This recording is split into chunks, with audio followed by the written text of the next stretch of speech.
C'est avec une très grande joie d'entrer en nouveau dans votre foyer.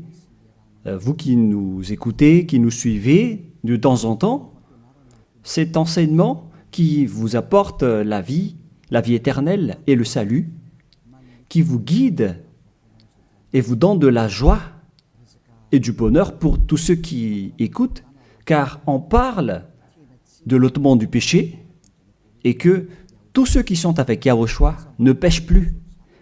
C'est le bonheur exceptionnel et c'est la grande paix pour vous d'être à ses côtés. C'est pourquoi on va vous partager cette bonté et aujourd'hui on va parler du sujet de Noël qui est dangereux pour vous. Alors réfléchissez, pour vous qui célébrez cela et qui pensent à le faire également, sachez que c'est un pire danger qui vous attend avec cela. Ça va vous faire jeter en enfer si vous continuez encore à le faire. Nous sommes donc arrivés au moment pour avancer à l'enseignement et avec la parole. Tout de suite, nous allons entrer dans le vif de l'enseignement. Concernant Noël, est-ce que l'événement de Noël respecte la loi de Dieu? Est-ce que c'est autorisé de le célébrer ou non? La réponse est directe. À la fois, ce schéma ne suit pas du tout la loi, c'est-à-dire la loi du Dieu d'Abraham, à travers son fils qu'il a envoyé également. C'est-à-dire que vous êtes des transgresseurs de la loi. Comme les diables et les satans, vous êtes dans les mêmes classes. Et après, vous irez en enfer, car les transgresseurs de loi sont des pécheurs, et les pécheurs n'iront jamais au ciel des cieux. Aujourd'hui, donc, nous allons voir toutes ces paroles. Premièrement, c'est interdit par la Sainte Écriture, selon 2 Corinthiens chapitre 5. Et vous pouvez lire directement si vous avez la Sainte Écriture avec vous. Et moi aussi, je vais lire de mon côté parce que nous avons la même Bible. D'ailleurs, moi aussi, j'ai la Bible en application ici, avec le livre 2 Corinthiens, chapitre 5, à partir du verset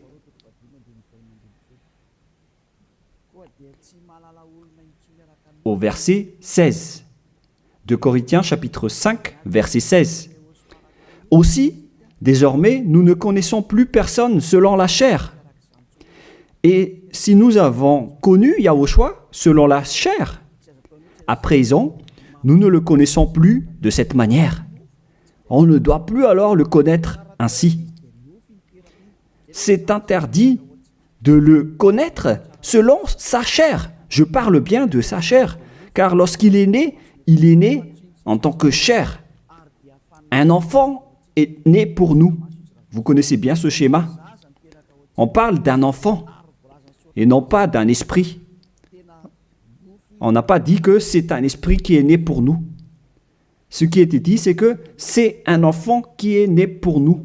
Et la Sainte Écriture dit qu'il a vraiment pris la forme de la chair, que nous allons d'ailleurs lire dans le livre de l'Hébreu, et nous allons encore y revenir après. Mais nous allons lire d'abord Hébreu 2, 11.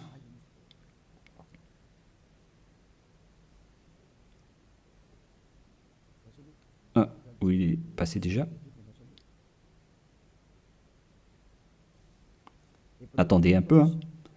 On dirait que ce n'est pas le bon verset, ce qui est écrit ici. Non, c'est Hébreu 2, 14 et non pas 11. Voilà, verset 14 et non pas 11. Puis, donc, les enfants ont eu un partage le sang et la chair, lui aussi y a participé également afin de briser par sa mort la puissance de celui qui a l'empire de la mort, c'est-à-dire le diable. Donc le Fils du Très-Haut a également pris le sang et la chair comme un enfant. Sa naissance est donc une naissance de chair. Il est né dans la chair. Il a pris la forme de la chair. Et cette chair qu'elle a pris à l'époque, c'est de la chair du péché. Car normalement, un être du ciel des cieux ne descend pas tout simplement ici sans raison. Même les anges peuvent être visibles ou invisibles en fonction de leur mission. Mais le Fils du Très-Haut, qui ne devait pas venir ici, il a sa forme spéciale venant du ciel des cieux, mais puisqu'il devait venir ici, donc il a dû prendre la chair humaine qu'il a vêtue en tant que chair de péché. C'est-à-dire que la chair de Yahushua, c'était de la chair de péché, où il y a plein de péchés. Il n'est pas un péché, mais c'est la chair qu'il a vêtue qui est la chair de péché. Donc si on regarde la chair qu'il a vêtue, on voit vraiment que c'est de la chair du péché. Et nous allons d'ailleurs voir la parole de Dieu à ce sujet. Nous allons encore lire ce verset avant de revenir à la première. Donc, Romains, chapitre 8, au verset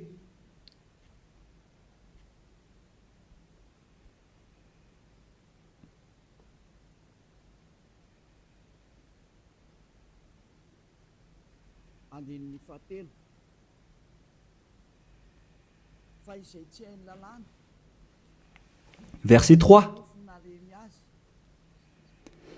Car ce qui était impossible à la loi, parce qu'elle était sans force à cause de la chair, Dieu l'a fait en envoyant pour le péché son propre Fils, dans une chair semblable à celle du péché.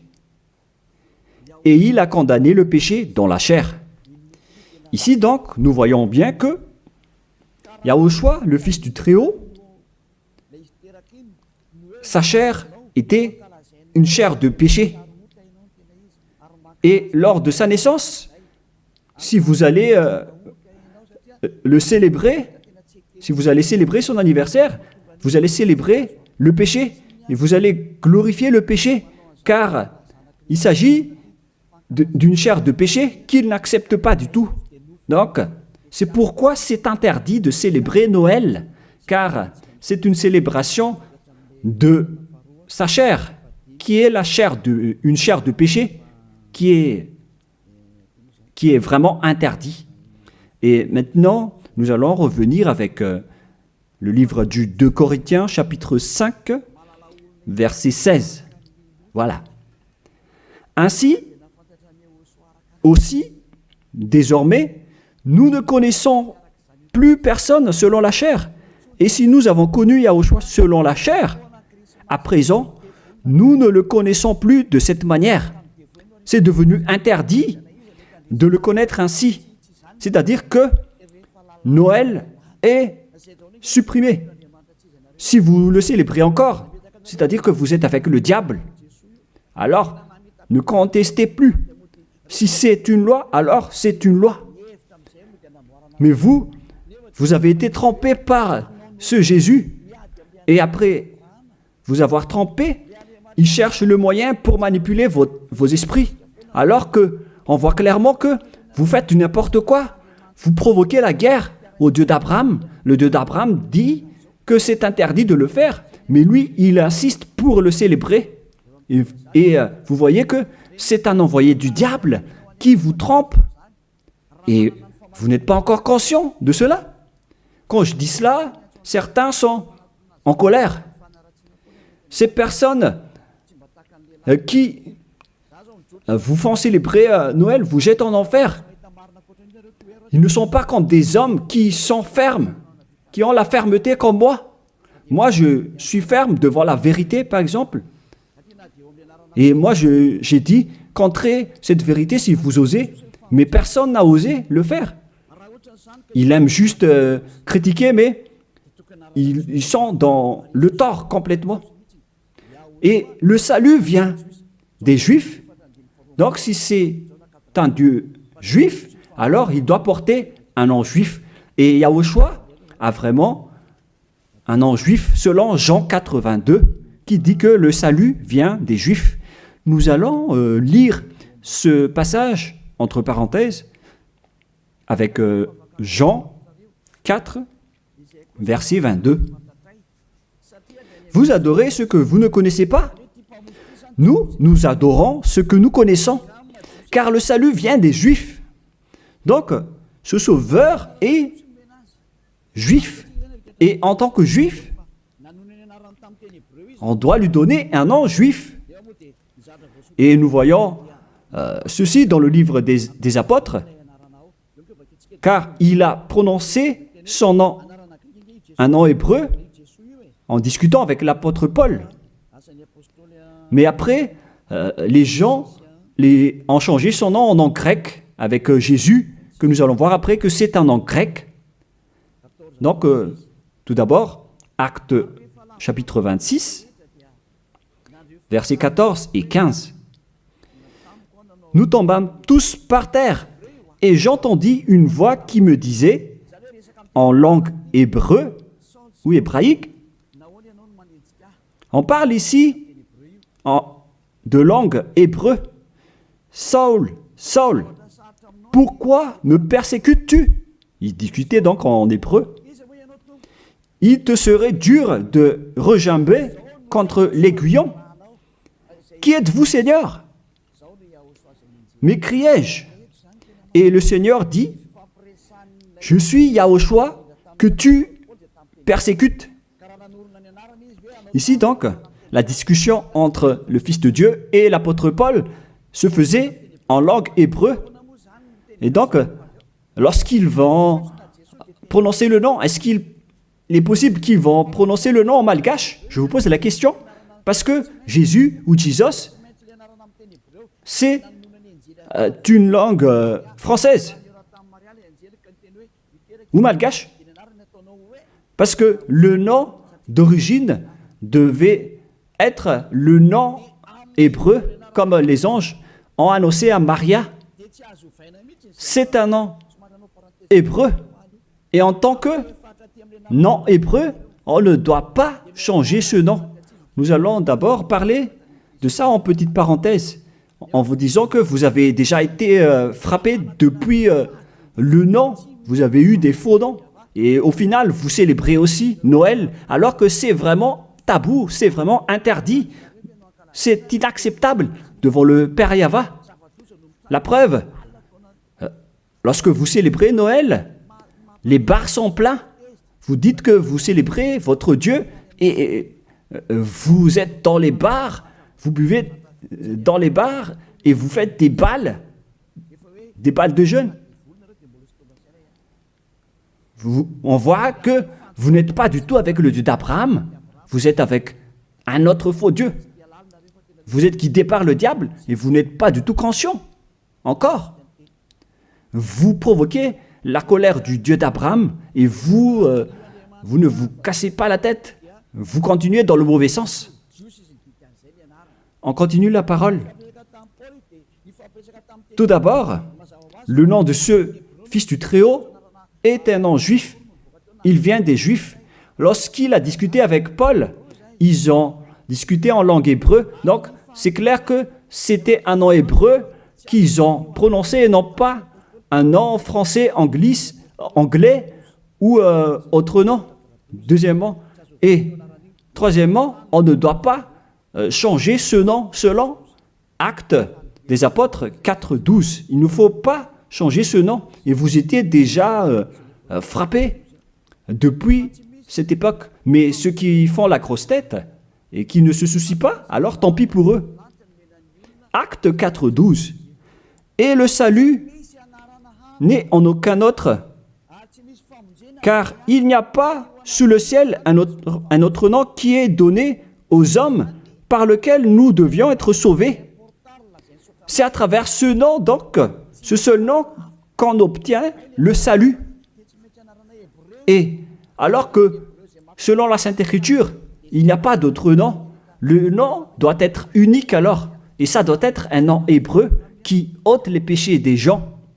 Et vous voyez déjà que tous ceux qui sont avec Élia sont ôtés de leurs péchés. C'est clair alors que ce nom, c'est Yahushua. Et il a dit qu'il ne faut plus le connaître selon la chair. Alors qu'au contraire, vous le connaissez selon la chair. Vous transgressez la loi selon, vous pensez selon juste vos réflexions. Alors que c'est vraiment dangereux pour vous, les gens. Est-ce qu'on va suivre vos habitudes, les humains, ou est-ce qu'on va suivre l'habitude du Dieu d'Abraham? La question se pose pour vous. La réponse, vous avez fait ce que vous aimez, et lui aussi, donc, il va aimer vous jeter en enfer. Alors, vous pouvez continuer à faire ce que vous voulez, mais après votre mort, vous irez en enfer. Et les prêtres et les pasteurs ne pourront pas vous sauver. Eux aussi, ils vont être jetés en enfer, tout comme vous, avec le même résultat. Mais pourquoi vous n'écoutez pas cette vérité? Ou bien vous aimez juste critiquer ou contrer? Réfléchissez tous. Vous n'êtes que des humains mortels, alors ne soyez pas fiers de vous. Ne dites pas que vous êtes puissants. En un clin d'œil, vous pouvez redevenir poussière. Et vous allez être jugé par le propriétaire de cette parole, qui est le Dieu d'Abraham. Et c'est ce Noël lui-même qui va vous condamner. Nous allons lire maintenant que ce Jésus, c'est un nom grec. Nous allons lire directement sur Wikipédia. Vous pouvez afficher directement. Nous voyons donc ici que Jésus, en grec, Jésus, voilà. Et ce terme Jésus vient donc d'un terme grec venant du terme Jésus. Et je vais vous enseigner l'origine du terme Jésus, parce qu'il y en a qui traduisent bêtement en disant que c'est Yahushua, Yeshua, qui ne sont que tous des faux noms. Mais selon le nom hébreu, son nom c'est Yahushua. Et vous ne devez jamais, en aucun cas, le changer en Jésus. On ne doit pas exploiter un nom propre comme cela pour dire qu'on va le changer comme ceci, comme cela. C'est le diable qui fait cela. On ne change pas un nom propre. Et je vais entrer en détail sur ce sujet, sur l'origine du nom Jésus, car ici on dit que c'est un nom grec. Où est donc l'origine de ce terme Jésus? Nous allons donc expliquer à travers cet enseignement. Vous pouvez afficher directement. Donc, le nom du Dieu grec, c'est Zeus. Zeus. Et lorsqu'il invoque le nom de Zeus, il l'appelle Sus. Ce Zeus, donc, se lit Sus, en vérité. Et ce Sus, lorsqu'on lui donne du respect à leur Dieu, il rajoute un Yé devant, comme avec les Allemands qui rajoutent un L, comme L Hitler. Le L, c'est un signe de respect. Et ici, donc, pour les Grecs, pour respecter leur Dieu, ils rajoutent un Yé devant le nom, et après, ils écrivent le Jésus, Jésus, que nous avons vu tout à l'heure. Et c'est ce terme Jésus que les catholiques romains ont traduit en Jésus. Jésus. Jésus. Donc c'est devenu un petit Z par là. Et le Jésus s'est transformé en Yes. Yes. Et le Yes s'est transformé en Jésus, etc. Nous allons aussi suivre ce schéma à partir de Jésus. Et ils ont changé le U en J. Pour certains, ils ont changé en J. Voilà. Et ça donne Jésus. Et du coup, ça donne aussi Jésus ou Jesus, c'est-à-dire Jésus. Voilà donc la structuration de ce terme. Ce Dieu-là, alors, c'est bien un Dieu grec. Ça n'a rien à voir avec l'hébreu. Vous voyez que c'est vraiment une grande tromperie que les gens ont fait jusqu'à maintenant. Vous adorez le Dieu grec. Et surtout, avec le sujet du 25 décembre, je vais entrer tout de suite là-dedans, car je veux dire que c'était depuis ce roi diabolique, à l'époque, qu'on a célébré donc cette date du 25 décembre, en célébrant aussi le dieu Zeus olympien, qui a inventé d'ailleurs les Jeux olympiques. Il a inventé les jeux des personnes nues qui se courent après et qui font des luttes. C'est Zeus qui a enseigné cela avec le roi Antiochus Épiphane également. Et donc Zeus était également avec lui. Nous allons donc lire ce passage dans la Bible, dans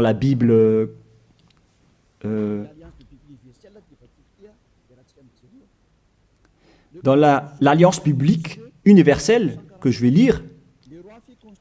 Le 15e jour du mois de Casleu, l'an 145, le roi fit construire l'abomination de la désolation sur l'autel.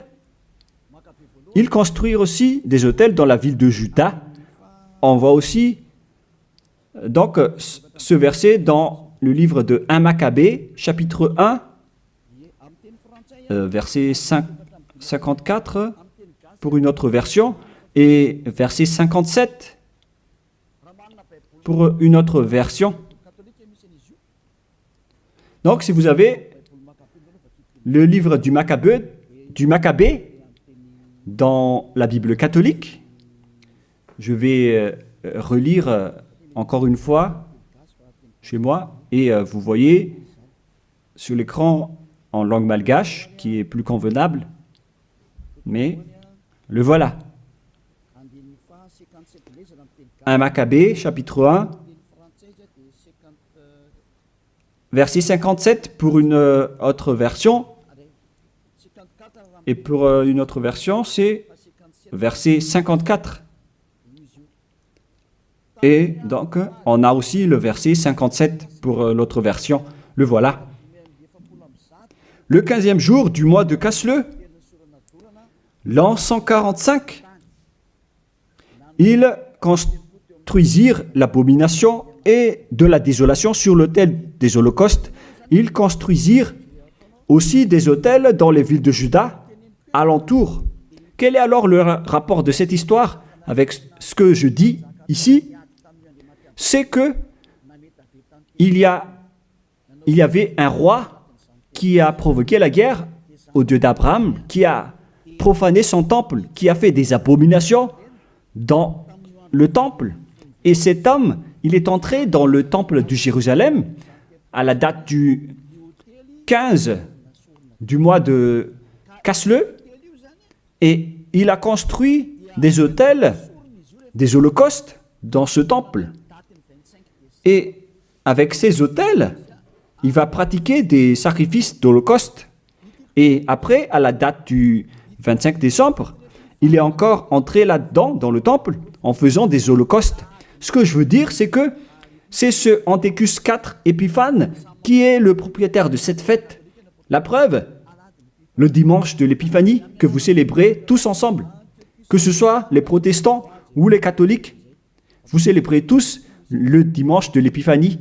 Cet événement vient du nom du roi Antiochus IV Épiphane. Dans le 1 Maccabée, chapitre 1, verset 11, « De ces rois sortit une racine d'iniquité ». On parle ici d'un roi grec, Antiochus Épiphane, fils du roi Antiochus, qui avait été à Rome comme otage.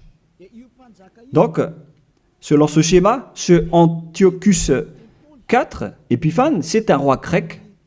Et ce roi est entré dans le temple. Et lors du 14e jour déjà, où on va préciser, pour ne pas faire une erreur, nous allons bien préciser, car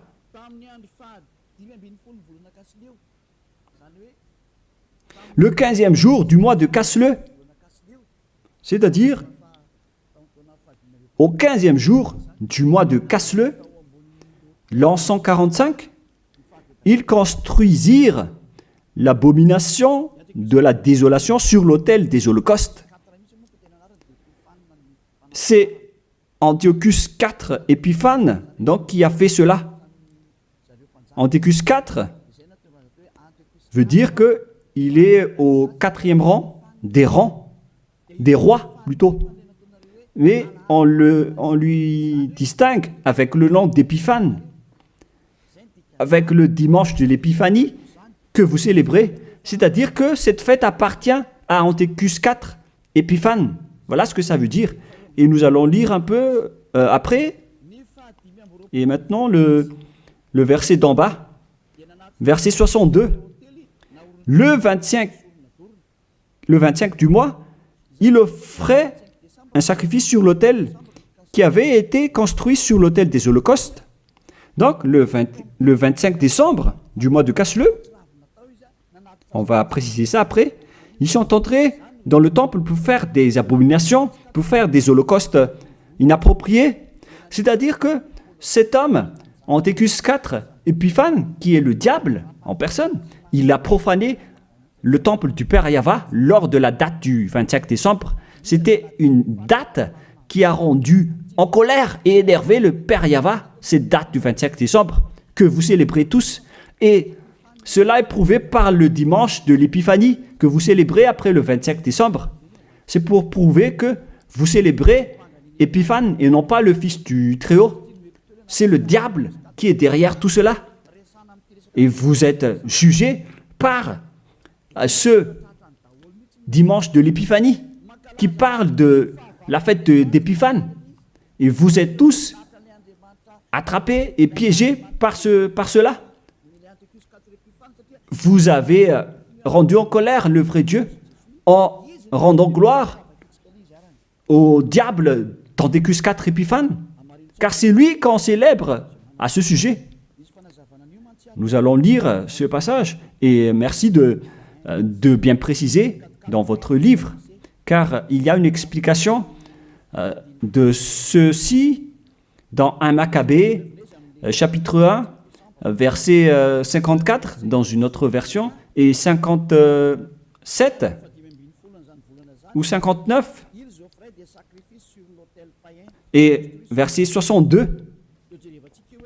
Le 25e du mois, ils offraient un sacrifice sur l'autel païen qui avait été construit sur l'autel du temple des holocaustes. Et nous allons préciser ici, en décembre 167 avant Yahushua, l'heure abominable, c'était l'autel de Zeus Olympien, le dieu grec. Je répète encore une fois, Kislev en l'an 145, c'est la fin décembre 167 avant Yahushua. L'heure abominable, c'est l'autel de Zeus Olympien, dieu grec. C'est ce qu'on veut transmettre ici, donc, c'est que on a vraiment fait entrer le dieu grec dans le temple. Et c'est bien Zeus qu'ils ont fait entrer dedans. C'est ce que je vous ai dit tout à l'heure, que c'est lui qui est appelé aussi Sus, ce dieu grec. C'est vraiment Jesus. Et vous aussi, vous l'appelez Zeus ou Jésus. Ça vient du terme Jesus. Et on vous a manipulé aussi avec l'événement du 25 décembre. C'est Antiochus IV que vous vénérez. Donc, votre Dieu, c'est le Dieu d'Antiochus IV Épiphane, et non pas le Dieu, le Fils du Très-Haut. Vous avez été manipulé et trompé par Jésus. On le voit tous ensemble ici. En même temps, vous avez transgressé la Sainte Écriture et la loi. Et vous avez aussi donc adoré le Dieu de Antiochus IV Épiphanes. On parle ici de la Bible de l'Alliance universelle qui l'explique bien en détail. Et ce sont les théologiens internationaux qui ont écrit cette Bible. Tous les religieux le connaissent, y compris le pape catholique romain.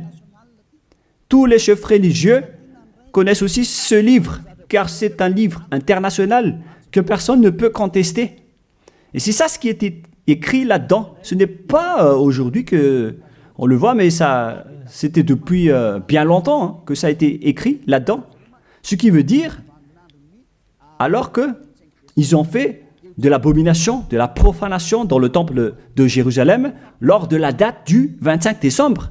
Et maintenant, nous allons voir que cette date du 25 décembre était le jour où Antiochus IV a profané le temple, tout en célébrant également son anniversaire, en profanant le temple de Jérusalem et en provoquant la colère du Père Yahva.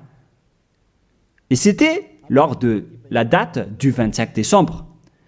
Nous allons également lire la parole concernée à ce sujet. Vous pouvez aussi suivre. Le 25e jour du mois, c'était le jour de chaque mois où l'on fêtait la naissance du roi. Je répète encore une fois, le 25e jour du mois, que j'ai déjà dit tout à l'heure, dans le verset 59 ou 62, c'était le jour où chaque mois on fêtait la naissance du roi. Ça veut dire que la date du 25 décembre, c'est la date de célébration de l'anniversaire de naissance de Antiochus IV Épiphanes. Et j'ai failli oublier de vous dire que le mois de Casle veut dire vers la fin de décembre 167. Le mois de Casle et le mois de décembre sont donc vraiment similaires. Et donc, ils sont entrés le 15 décembre dans le temple. Et le centre de la fête, c'était le 25 décembre, l'anniversaire de Antiochus IV Épiphanes. Et ce qui a rendu vraiment gravement en colère le Père Yahva, c'est suite à l'entrée du dieu grec Zeus dans le temple également, lors de cette date, ils ont apporté des holocaustes pour Zeus à la date du 25 décembre dans le temple du Père Yahva. Ils ont osé faire entrer des holocaustes abominables pour Zeus dans le temple du Père Yahva lors de la date du 25 décembre. Et cette date, c'était la date de la célébration de l'anniversaire de ce roi, et non pas celui du fils du Très-Haut. Vous avez tous été trempés. C'était l'anniversaire de naissance de Antiochus IV Épiphanes. La preuve, vous célébrez le dimanche de l'Épiphanie, 2 semaines à peu près, la date du 25 décembre. Moi, je ne connais pas ça parce que je ne le célèbre pas, mais ça existe vraiment. Expliquez-moi alors, qu'est-ce que ça veut dire le dimanche de l'Épiphanie? Parce qu'il n'y a qu'un seul nom dans la Sainte Écriture, et c'est le nom de Antiochus IV Épiphanes. C'est clair alors que si vous célébrez le dimanche de l'Épiphanie, c'est que vous avez célébré l'anniversaire d'Antiochus IV Épiphanes, qui a Zeus comme Dieu, que vous avez changé en Jésus après. Donc, vous avez célébré l'anniversaire de Antiochus IV Épiphanes d'abord, et non pas celui du Fils du Très-Haut. Et à la fin, vous clôturez la fête avec le dimanche de l'Épiphanie. Vous célébrez tous cette date. Et maintenant, vous n'allez pas être encore conscient. Et vous allez encore duper les gens, vous les religieux. Vous avez vu la grosse erreur de ces religieux. Et pourquoi vous n'êtes pas encore conscient? de ce système religieux qui n'est plus correct. C'est carrément déjà détruit. C'est le diable qui vous manipule. Ils ont changé jusqu'au vrai nom de ce Dieu. Tout ça vous dit que vous n'êtes pas du tout avec le Dieu d'Abraham. Ça n'existe pas. Enlevez ça de votre tête. Si vous étiez déjà avec le Dieu d'Abraham, vous auriez déjà dû être ôté de vos péchés, comme ceux qui sont avec Élia. Mais c'est pourquoi les gens détestent Élia, car Élia attire les gens pour être ôtés de leurs péchés. Et les autres sont en colère, car leur liberté sont empêchées. Et c'est pourquoi ils disent de ne pas toucher à leur religion. Mais de quelle religion vous parlez? Qu'est-ce que vous devez suivre? Celui qui ôte les péchés ou celui qui n'ôte pas les péchés? Faites votre choix, mais la Sainte Écriture dit que il faut croire à celui qui ôte les péchés, c'est-à-dire Yahushua. On parle de celui qui ôte les péchés. À vous de réfléchir. Mais après, on vous demande de célébrer le dimanche de l'Épiphanie. Mais c'est quel événement?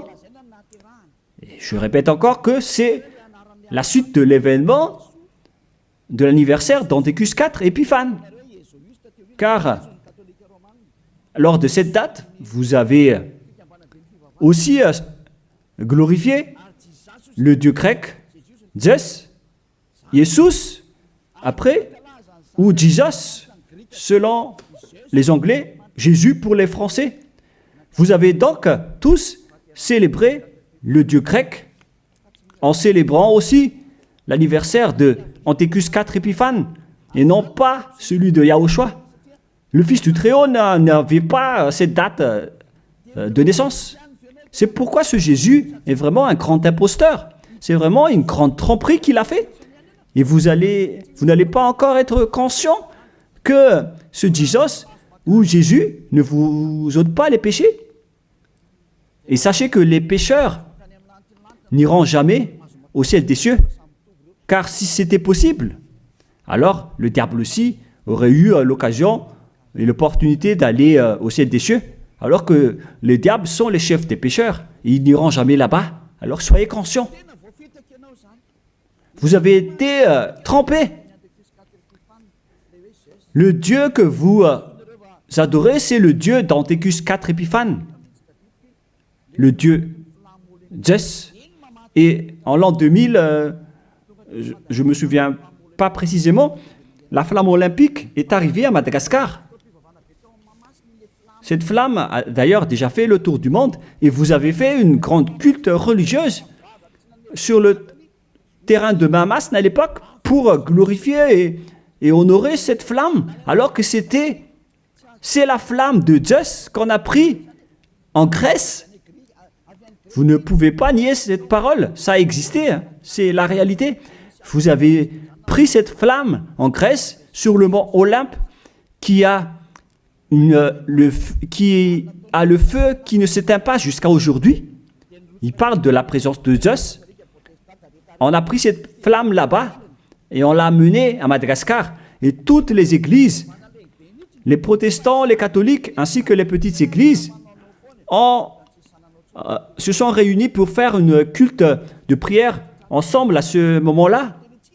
Mais moi, j'ai dit que vous faites n'importe quoi. C'est une erreur que vous faites. Et tout le monde a reculé après. Et ils ne l'ont plus osé le faire. Peut-être qu'ils l'ont refait, mais ils l'ont fait discrètement. Parce qu'ils connaissent déjà que l'ambassadeur de Yahushua va encore se lever pour blâmer et pour critiquer. Mais cela prouve que cette flamme vient du mont Olympe, le montagne de feu. Et ils ont pris donc cette flamme là-bas, car Antiochus IV Épiphane, il a créé les Jeux Olympiques avec les jeux de lutte, avec des personnes nues. C'est Antiochus IV Épiphane qui les a créés et qui les a enseignés. Il est le leader de ce genre de jeu.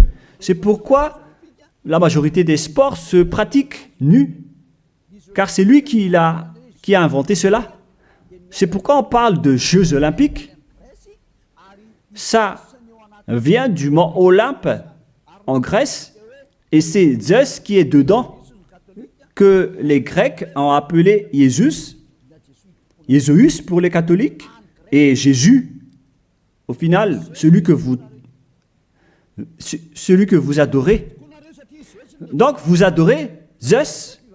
C'est Zeus qui est votre chef. Et après, je ne me souviens plus si c'était en 2004 ou 2006, vous avez emmené la flamme olympique ici. Vous avez fait une grande fête au terrain de Mamas, qui a créé une grosse embouteillage comme pas possible. Ici à Tananarive, ça a vraiment été trop. C'était une grande folie. Ça prouve donc que votre Dieu, c'est Zeus. Car s'il n'était pas votre Dieu, alors vous n'aurez pas dû faire de la prière ensemble avec cette flamme olympique. Alors, c'était la preuve que vous priez le Dieu Zeus, qu'on appelle également Sus ou Jésus, et au final, Jésus ou Jesus. Qu'est-ce que vous allez encore dire face à cela? Alors, osez dire que on n'a pas fait une culte, on n'a jamais fait de culte à Mamas, en disant que j'invente tout ça. Bah, là, c'est trop de mensonges si vous osez encore dire cela. Parce que là, on parle vraiment de la flamme olympique qui vient du mont Olympe en Grèce. Et ensuite, le Dieu qui est propriétaire de cette flamme, il s'appelle Zeus, que vous appelez aussi Jesus ou Jésus, avec les autres appellations que j'ai déjà expliquées. Et l'homme qui l'a vénéré, c'est Antiochus IV Épiphane. Ils sont dans le même camp. Alors que vous, les religieux et vos fidèles, vous avez prié ensemble avec cette flamme olympique. C'est-à-dire que vous avez le Dieu, vous avez comme Dieu le Dieu grec jusqu'à la fin. Alors, restez toujours là-dedans et vous allez voir. Vous célébrez déjà l'anniversaire de Antiochus IV Épiphane, et non pas la naissance du Fils de Dieu. Et la dernière preuve, c'est le dimanche de l'Épiphanie. Qu'en est-il du dimanche de l'Épiphanie que vous célébrez? Le dimanche de l'Épiphanie, c'est la clôture de la fête. Ça a commencé le 15 décembre. Le centre de la fête, c'est le 25 décembre. L'anniversaire d'Antiochus IV Épiphane, et il clôturait la fête avec le dimanche de l'Épiphanie. Lorsque un roi fait la fête, ça dure en moyenne 1 mois, ou un peu plus, ou un peu moins, mais ça peut être plus. Donc, ils ont commencé le 15 décembre, le centre de la fête se déroulait le 25 décembre, et après ils ont terminé avec le dimanche de l'Épiphanie. C'était donc vraiment l'événement de la fête de Antiochus IV Épiphane. Est-ce que vous allez encore contester cela? Soyez conscients que ce Jésus n'est pas un vrai Dieu. Il vous rend pécheur. Il vous tend toujours une piège, des pièges. Vous entrez encore dans des pièges. Surtout avec ceux qui suivent les pays qui adorent ce Jésus. Il les frappe vraiment, il les punit. Il les punit vraiment comme ce qui se passe ici à Madagascar, avec les faux chrétiens. C'est vraiment incorrect ce que vous faites, et vous êtes tous en train d'être jetés en enfer par ce Jésus. Si vous n'êtes pas encore conscient, tant pis pour vous, mais si vous voulez être sauvé, rapprochez-vous de Élia. Si vous voulez être libéré, alors suivez Élia. Suivez-moi et vous allez être libre. Et vous irez au ciel des cieux. L'objectif, c'est de ne plus jamais pécher. Mais hélas, vous ne pouvez pas entrer dans ce chemin car vous êtes des pécheurs. Selon Apocalypse 21-27, et les impurs et les souillés n'y entreront jamais. dans Apocalypse. Et on regarde tous à travers l'écran. Pour vous qui pleurez à rester pécheurs, voilà la réponse pour vous dans Apocalypse 21-27. Ça ne marche pas? Bon, il faut réparer rapidement alors.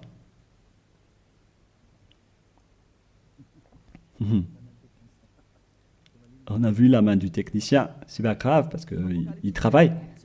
Apocalypse 21-27. Et il n'y entrera rien de souillé. Voilà ce qui est dit dans votre Bible. Donc, les pécheurs n'iront jamais au ciel des cieux. Vous vous trompez d'adresse. Vous avez un faux espoir. Vous avez vraiment été frappé par ce faux Dieu, par votre faux Dieu qui n'est qu'un imposteur. Si c'était un vrai Dieu, il aurait déjà dû vous ôter de vos péchés. Mais voilà, il vous a trompé. Voilà, vous ne pouvez plus répondre avec le dimanche de l'Épiphanie. Qui vous a fait célébrer cette date? Pourquoi vous l'avez célébrée? Vous l'avez célébrée pour vous enchaîner en ce moment. Car là, le dimanche de l'Épiphanie clôture la fête du roi. Et donc, vous avez célébré la fête du roi. On vous attrape par ceci. Vous dites que le 25 décembre, c'est la date de naissance de Jésus, alors que vous adorez Zeus, le dieu grec, le dieu d'Anthécus 4 Épiphanes, et en même temps, vous célébrez l'anniversaire d'Anthécus 4 Épiphanes, tout en adorant le dieu Zeus olympien. Je vais terminer ma parole, et les techniciens ont fini la réparation. Vous pouvez afficher maintenant. Apocalypse 21-27. Et il n'y entrera rien de souillé, aucun artisan d'abomination et de mensonge, mais ceux-là seulement qui sont inscrits dans le livre de la vie de l'agneau, c'est-à-dire les personnes qui ne sont pas des menteurs, des personnes parfaites qui ne font plus aucun mal, qui ne pêchent point. Ce sont eux qui iront au ciel des cieux. Mais vous, qui êtes abominables, qui ne se soucient pas de cette parole, vous pouvez continuer ce que vous faites, mais ne soyez pas morts. Si vous avez la grosse tête, ne soyez pas morts. Mais ce qui est ridicule, c'est que lorsque vous êtes malade, vous êtes obligé de chercher un médecin. Mais où est passée votre puissance ou votre force?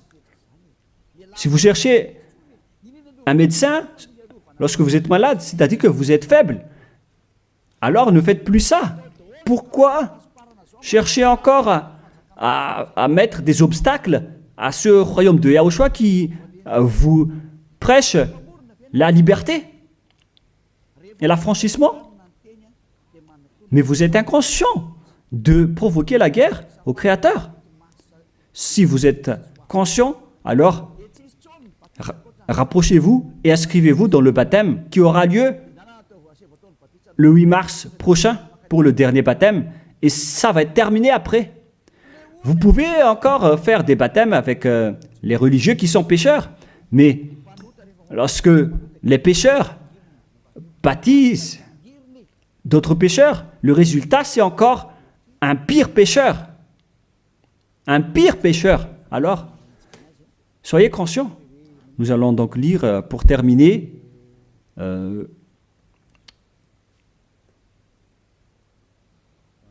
voilà.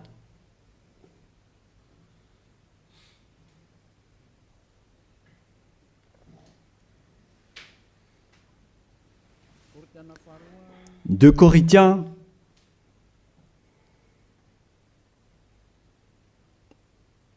chapitre 5, verset 16. Vous pouvez afficher directement. Voilà.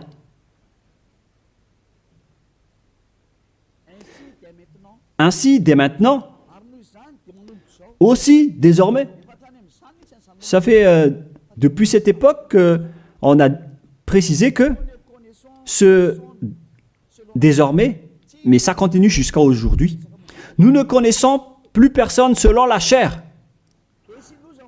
Et si nous avons connu Yahushua selon la chair, Parce qu'il était né en tant que personne charnelle. Maintenant, nous ne le connaissons plus de cette manière, à présent. La chair est supprimée car c'était une chair de péché. Selon ce que je vous ai enseigné dans Romains 8.3, on parle de chair de péché. Donc si vous allez célébrer cela avec sa naissance, vous allez donc célébrer du péché. Voilà donc la loi. C'est devenu une interdiction totale pour ceux qui servent le Dieu d'Abraham.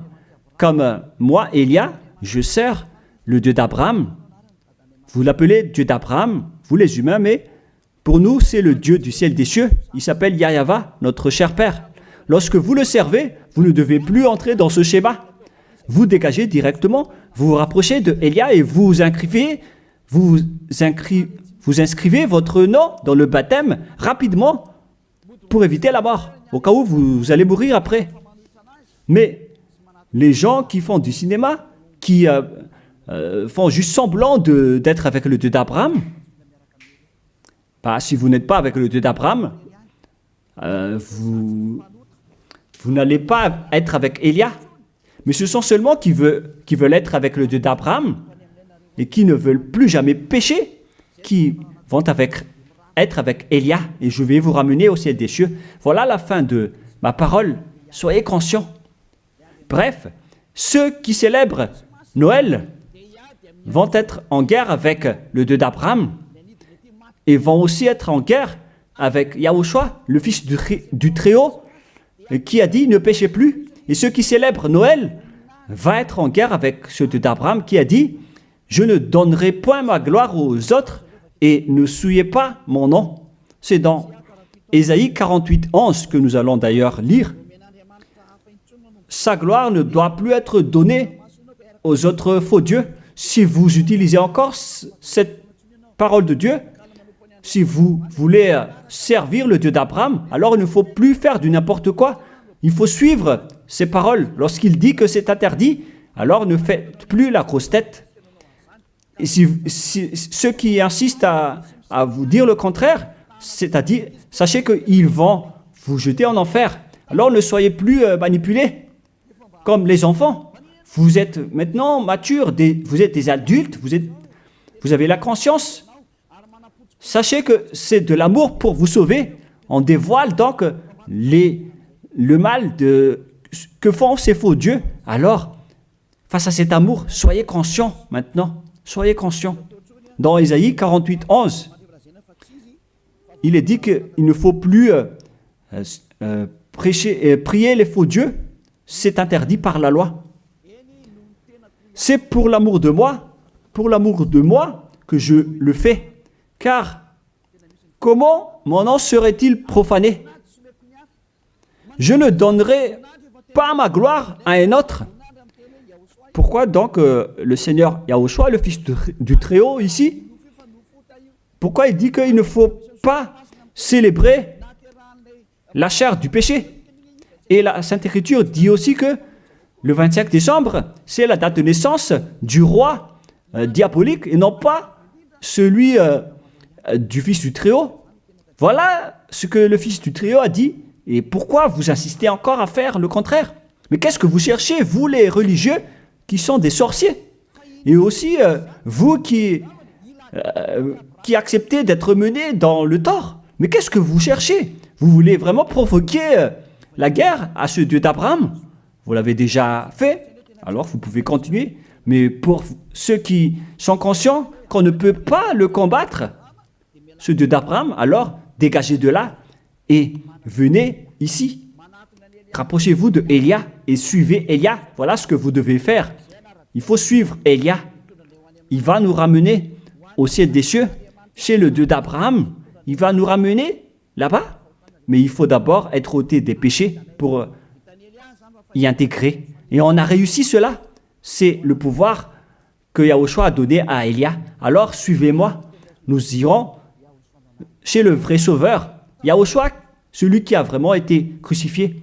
Allons-y maintenant.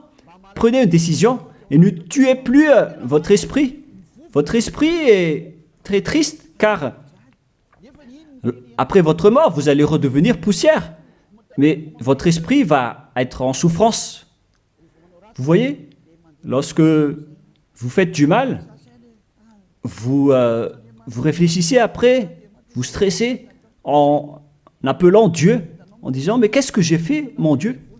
Mais puisque vous avez déjà commis le mal, le diable va aussi venir vous blâmer. Et après, vous vous déprimez, vous êtes au bord du suicide, et vous faites encore plus de mal. Voilà ce que font ces diables. Ils vous encouragent à faire du mal. N'acceptez plus cela. Retournez-vous vers Yahushua. Ma parole se termine. Rapprochez-vous de Yahushua. N'entrez plus dans ce mauvais sens et dans cette folie. Tant pis pour ceux qui veulent combattre le Dieu d'Abraham. Laissez-les écouter les propos des diables. Mais vous qui êtes conscients que ces faux dieux vous rendent pécheurs, ainsi que les religieux qui vous disent vous pouvez commettre des péchés, il faut juste demander pardon après. Tout ça transgresse toutes les lois du vrai Dieu. Si vous ont déjà tué, alors dégagez de là et suivez Élia. Je peux vous prendre avec la main pleine de joie si vous cherchez vraiment le vrai Dieu, il est vraiment merveilleux. Ma parole se termine, que Yahushua vous bénisse et à la prochaine, prions ensemble. Merci infiniment, Père Yahva. C'est vraiment de l'amour, cette parole venant de toi. Tu fais connaître aux gens la vérité. Tu as dévoilé clairement la grande tromperie pour ce monde, car le monde aussi te provoque énormément.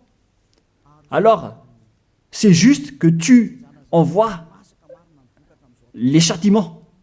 Avance la récolte, Père, et avance ta parole et ton châtiment sur cette terre, car le moment est venu. On a déjà annoncé les avertissements, mais personne ne se soucie. Ta décision est méritée, Père Yahva. Il mérite d'être châtié. Il ne s'agit pas d'une récolte pour le ciel des cieux, mais un châtiment d'après ce qu'ils ont fait. C'est le jour de la vengeance, Père. Mais tous ceux qui veulent fuir ce danger, Père, qu'ils sortent de là et qu'ils se rapprochent de Élia, car je vais les ramener auprès de toi, Père Yahva et Yahushua. Faites en sorte qu'ils me trouvent, même s'ils sont à l'extrémité de la terre. Faites en sorte qu'ils se tournent vers Élia. Je suis déjà là. Tu m'as déjà envoyé pour les envoyer vers toi, pour les regrouper, pour les ramener vers toi. Gloire à toi, Père Yahva. Gloire à toi, Yahushua. Bénis alors cette parole pour qu'elle touche le cœur de chacun, pour qu'il sache que c'est le salut, mais pas un jeu. Merci, Père Yahva. Au nom de toi, Yahushua, je fais toutes ces prières. Alléluia. Amen. Merci à tous d'avoir suivi la parole et l'enseignement. Au revoir. Au revoir tout le monde.